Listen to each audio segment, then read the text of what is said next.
Hey brewers, it's Paul here, and today we're going to take a look at the Brewzilla Gen 4 control panel. I get a lot of questions on how it works and that sort of stuff, and because there's no instructions in the box, you need a video like this to help you out. So first, when we take a look, just in general, you can see the date, the time, is Bluetooth and Wi-Fi connected, which I'll show you how to do that later.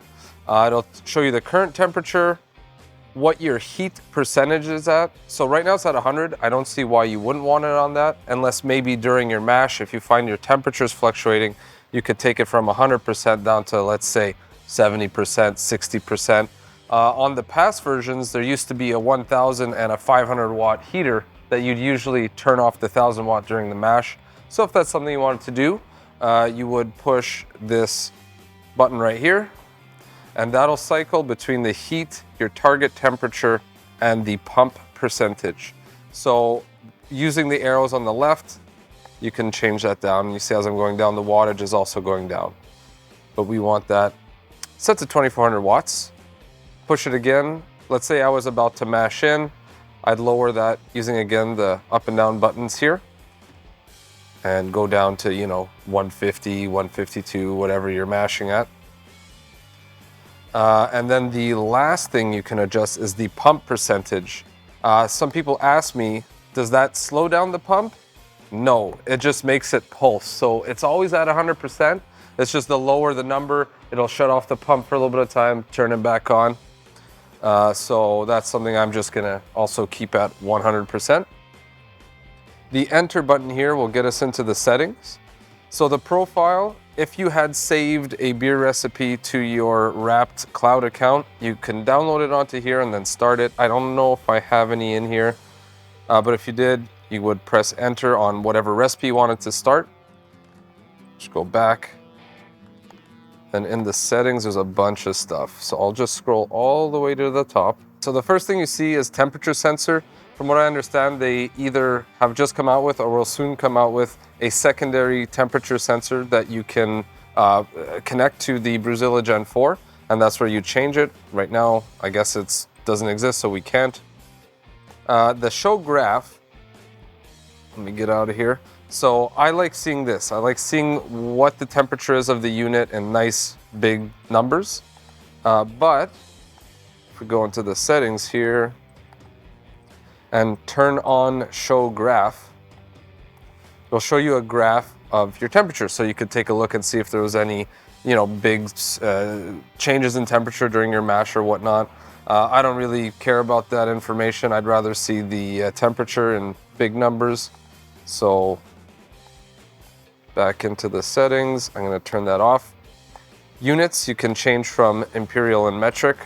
I've just read so many homebrewing books since I started brewing that my brain works in imperial, so I leave it to that. Zoom level, that's for the graph. You can go as little as 7 hours or up to several days. Again, I'm not too sure why you'd want to do that, but if you wanted to, that's how. The heating hystereses, from what I understand, changing this value will determine when the heater turns on. So let's say you want to mash at 150.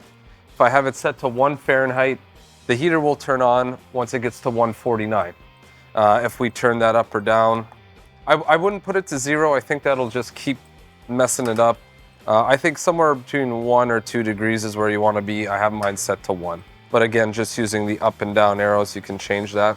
And if I'm wrong about this, please let me know. Heater enabled, not sure why you'd want that. If I push this right now, there's no water in here, it'll just turn on the heater. Usually you would just turn on the heater by pushing the play pause button, but hey, you could do that if you wanted to. Bluetooth enabled, again, I don't know why you would want this disabled unless you are for sure never going to use it, but then again, just leave it enabled anyway. The sensor differential, we don't have a secondary sensor on here. Same thing with the timeout, not 100% sure on that. I think it's once they add some more temperature sensors that you could add to the unit. Sounds enabled, this will just make a sound when you get to mash temperature and boil. I like to hear that. You can turn it off or on from there. Now the calibration points, I haven't tried yet, but I did notice that both my Gen 4 Brewzillas seem to be off by about 2 or 3 degrees Fahrenheit. So let's say it was reading 154. If I checked with a calibrated thermometer, it would actually say 156.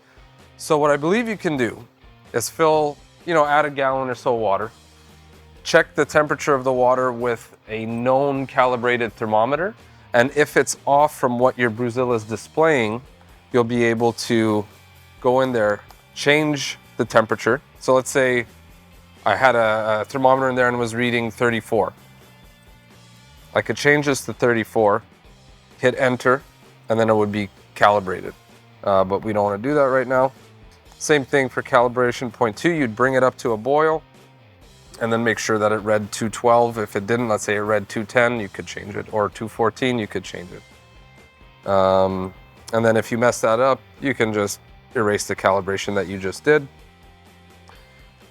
All of these things I haven't really looked into. I'm not too sure what these NTC reference temperatures are for, or resistance. It might have something to do if you have the PID heating enabled. Might change some parameters there, but I haven't had enough time to mess around with that, and there's not a lot of documentation. So I usually have PID heating off. And then from here, yeah, just some Wi-Fi settings. Again, you could forget your Wi-Fi config, disable Wi-Fi, and then let's say you're selling your Brewzilla, you can clear the registration from your account. Low temp and high temp alarm. Not too sure what that's for. Maybe when you're chilling your wort, you could set that to, 68 Fahrenheit or whatever you chill down to. If you're not near it, you'll hear the beep. Same thing for high temp. Maybe set that to boiling so that when it hits a boil, it'll make a sound. Or when you're close to a boil or something like that. This will force a check for an over-the-air update. So if there's a firmware update, you can click on that, it'll check. It does it automatically, so you don't really need to do this, but if you wanted to make sure you're up to the newest firmware, there you go, our firmware is up to date. That's pretty much it for those settings. In the Bluetooth, should be connected to my phone, but it's not showing up there. Take a look at that later. Diagnostics. Okay, so that just shows us the MAC address, IP address, that sort of thing. What version. So nothing we really need to know. In the about, same thing, just shows you firmware stuff and whatnot. Okay, so I'm gonna unpair this from my phone and my account, and then I'll show you how to add it to your Rapt account and pair your Bluetooth to it. When you plug your Brewzilla Gen 4 in for the first time, you're gonna see this message that says, connect this device to the internet by using your phone to connect to the Wi-Fi network. So we'll go into our phone Wi-Fi settings here, and then we should say something that says, see something that says Keglan Rapt. There we go. And then I had already put in a password for this, so it should connect. If not, you put in the password that's indicated at the bottom here. Okay, so it's asking me to sign in.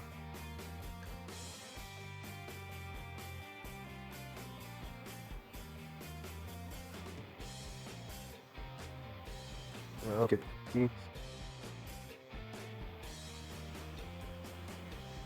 So now we're going to connect it to our Wi-Fi, which for us is G to G. I'm going to put in our password, no peeking. Then it should connect to our Wi-Fi.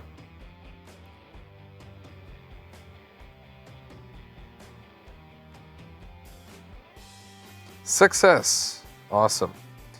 All right, now what's it asking us to do? Register your device by pressing the select button to enter the main screen, and then selecting register device from the main menu.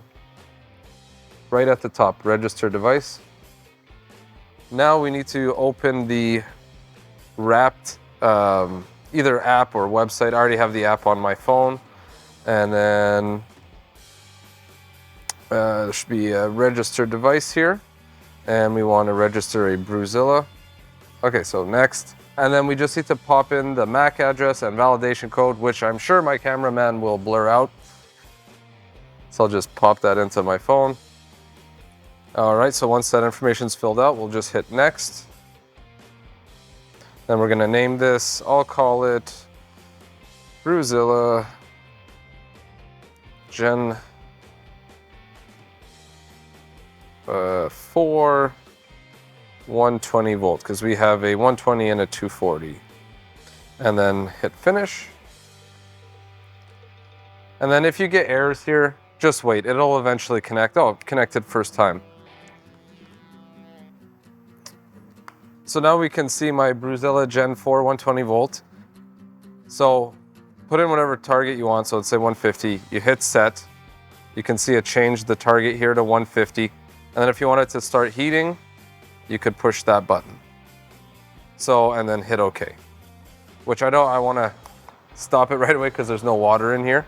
But this comes in handy. Let's say you want it to brew as soon as you got home from work. You can fill up your mash water, and then when you're getting ready to leave for work, you can just quickly open up the app, set the temperature you want, hit go, and then by the time you get home, it's ready to go and dough in. So comes in handy. The other cool thing is you can make a profile, which I believe I have one in here. Just remember how to do this. Okay, so if you hit play, choose your device.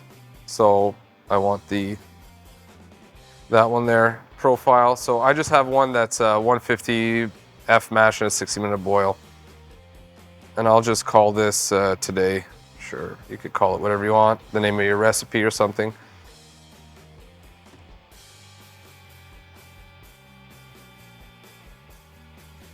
And that's it. It started it for us. So 150, again, I want to turn off the heat. There's no water in here. So I think that sums up pretty much everything you need to know about the control panel. Again, at some point I'm going to try to go in and really understand what those PID settings are for. It's the only thing I couldn't find much clarification on. But other than that, if I missed anything, please let me know. Leave a comment. I try to answer all of them as soon as I can. Otherwise, please like and subscribe to our channel to see more content like this. Cheers.